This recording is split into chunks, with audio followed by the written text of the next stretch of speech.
What's going on, guys? Welcome back to the channel. So I had someone in the comments ask me about jacking up a semi truck, how I went about doing it safely, different procedures I used, and asked if I would make a video about it. So that's what I'm doing, and I've got a flat tire I got to fix today. Imagine that, me with a flat tire. I only have about 18 a year, it seems like.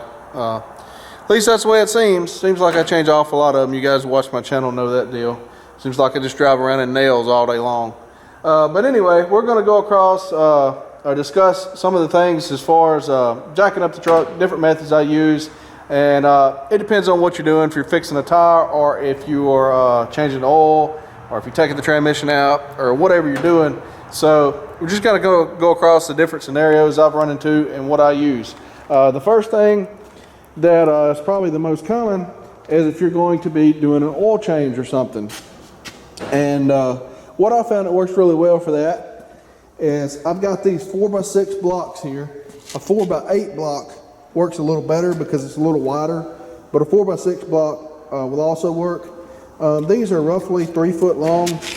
There's 1 foot, 2 foot, 3 feet. They like that measured.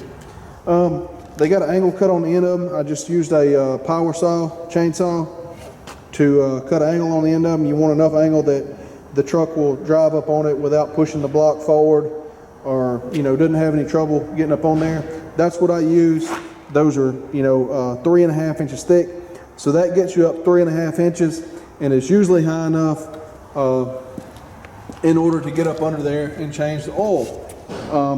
On these Volvos, they have air ride front suspension, front springs, airbags on the front, and you want to take note of when you're being up under there, because those things drop about 1.5 inches, 2 inches, and you don't want to be up under there if you got minimal clearance, say between your chest or your head and the oil pan or whatever, and that thing starts settling down with you, or if the airbag was to blow out. So once you get it up right there on those blocks, that high, 3.5 inches, with the air suspension picked up, you can take, let me open the hood here.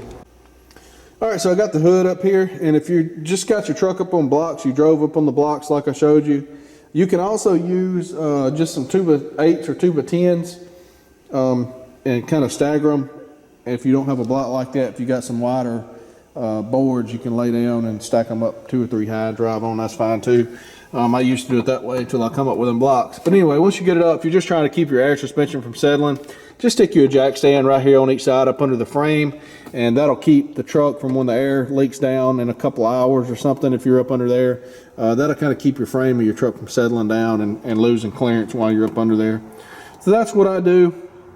If you're going to jack it up, you get up under your axle right there, up under your spring somewhere, and jack it up. I'll show you the jacks I use. This is a 20-ton air bottle jack from Harbor Freight.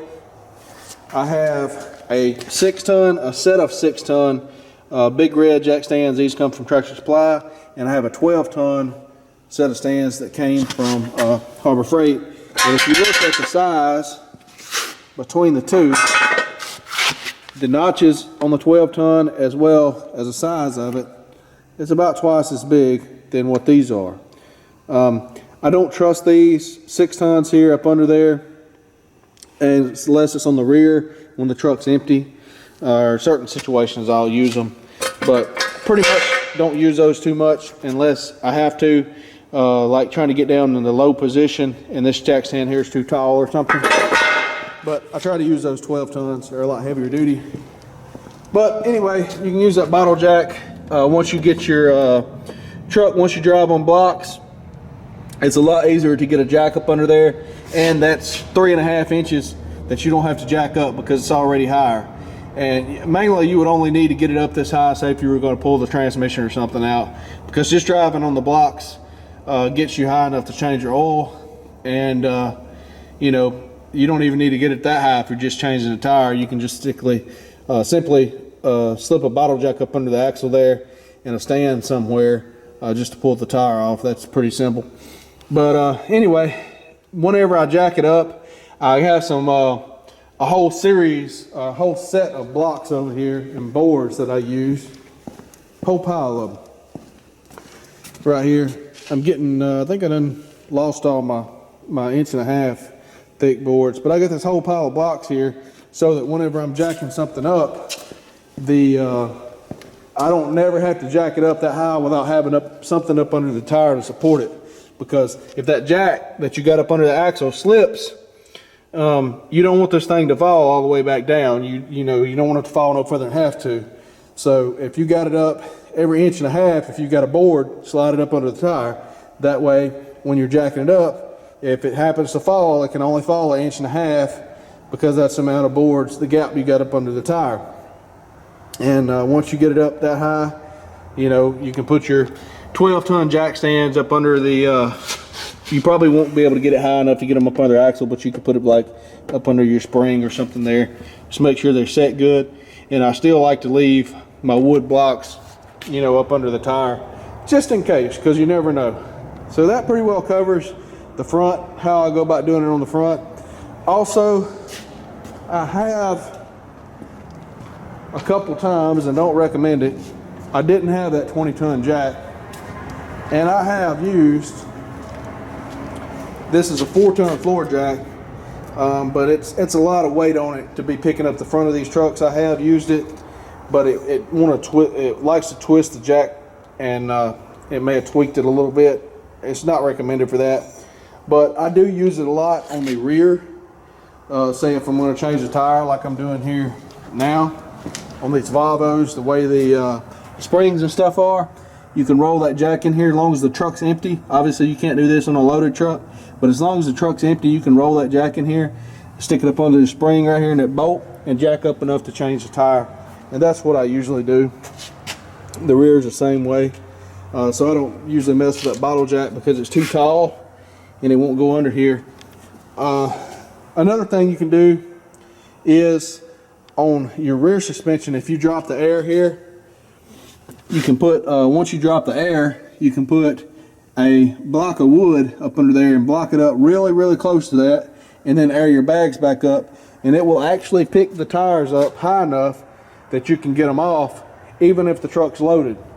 So I've done that before. If I'm changing it loaded, you know, that's what I try to do because there's no jacking involved. As I say, drop the air suspension, put your block of wood right up under there, and air your suspension back up, and it'll pick the tires up off the ground enough to get at least the outside one off. And if you're on a flat surface like I am now on the concrete, it'll get it up high enough that you can get both of them off.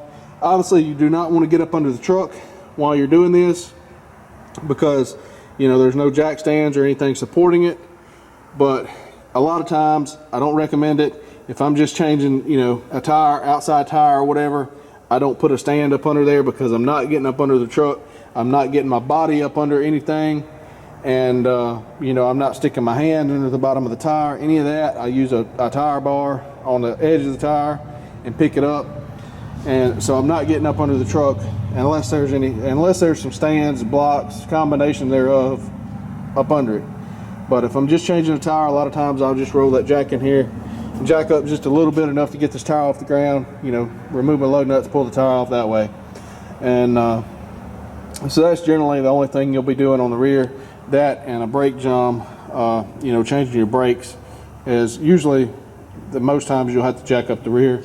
As I say, the other times will be when you're doing an oil change on the front, or if you're pulling a transmission or changing a front tire or something like that.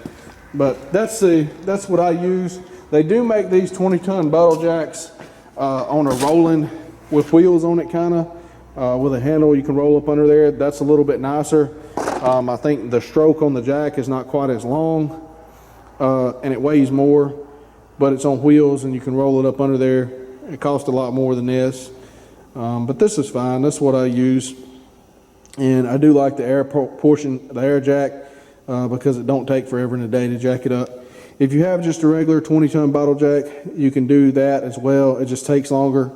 I have a regular 20-ton bottle jack like that, and I have a shorty bottle jack. Say if you were to blow a steer tire out and you can't get a jack up under it because it's too tall, you can use that shorty bottle jack and it'll slide right up under the axle there, and you can jack it up high enough that you can get a taller jack like this up under it to continue jacking it up. if that makes sense. All right guys, so I got my air suspension dropping. I don't know if you'll be able to see, but if you'll watch right here, you'll see this coming up. As the suspension's going down, this leaf down here on the bottom is going to come up. And this is the easiest way to jack the rear up if you are loaded. And all I'm going to do is, I'm going to take some blocks over here, stick it right up under there. And you need to be pretty close to exact on this in order to get the clearance that you need.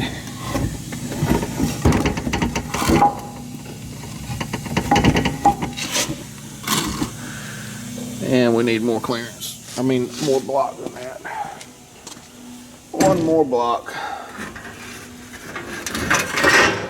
Here's a piece of 1.5 inch. Stack on top of that. Those bolts are holding me off right there. But I got it up under there. I don't know how much more it's going to come down. We'll see.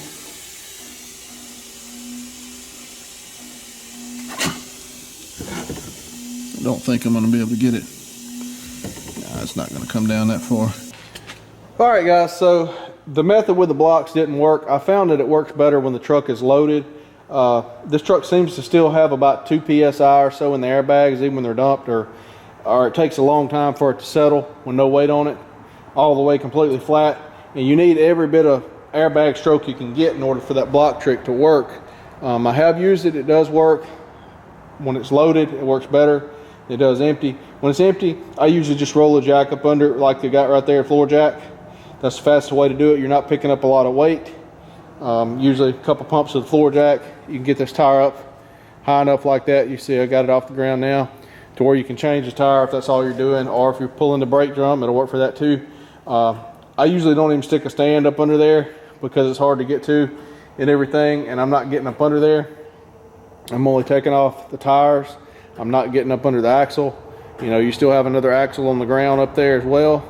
So I'm not recommending that you do it this way, but just in general, if I'm just removing a tire real quick and not getting up under the truck or trailer or anything, you know, I'll just slip the tire off, fix it, slip it back up on there without getting my hands up under the tire or any of my body parts up under the tire or the axle assembly or any of that stuff. But if I'm going to do anything anymore, you know, I'll go ahead and set up jack stands and go through all that and make sure it's safe before I get up under there. So let me grab an impact and we will go ahead and snatch this tire off here and see what we've got. Using the Milwaukee 3/4 inch.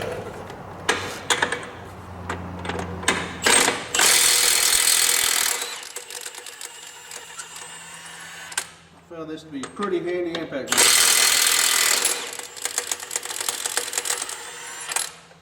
Very portable, lightweight, works great.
Alright guys, so I'm going to go ahead and wrap this video up. I've already did several videos on fixing flat, and this video is about jacking the truck up, which I've already got done. All that part's done. All I got to do is fix the tire, put it back on there and let the jack down. But that's how I go about jacking it up. As you can see, you don't have to get up under the truck like that. With it sitting there, you don't want to, you know, pull this tire off and get up under the axle without a jack stand under it, obviously. But I think I've covered all that, so I'm gonna go ahead and wrap this video up and get this tire fixed. That way I'll be ready to go pick up my next load. So thanks for watching. We'll see you guys in the next video.